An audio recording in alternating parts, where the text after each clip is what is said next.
маркеттің ішіне кіріп, аралап, қалаған затты алып жүре бересіздер.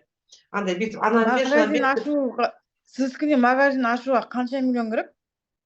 Менікінде ашуға кемінде 25 миллиондай ақша кетіп қалады. 25-30 миллион.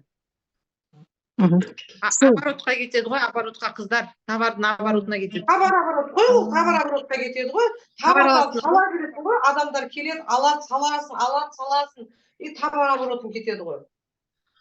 Сондықтан күшті мүмкіндік келіп тұр, қыздар, өмірлеріңді өзгертуге.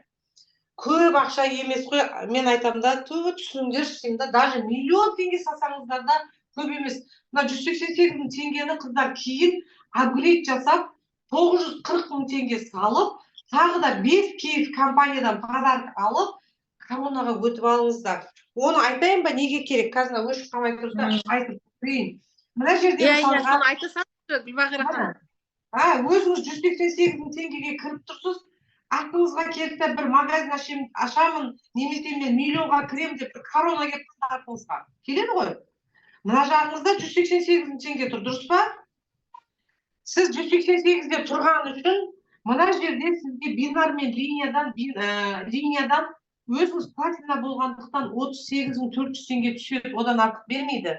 Ал егер сіз осы жерде өзіңіз миллион теңгеге кіргенде, егер корона болсаңыз, мынарада линиядан қыздар сіздерге 203 мың теңге түседі. Разница большая.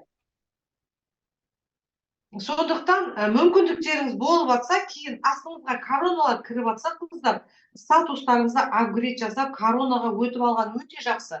Еще коронаның пайдасы, 188, даже 188-де кірсе де, бинарға сіздерге 12 мың теңге түсіп жатыр ма, короналарға, бинарға 18 мың теңге түседі.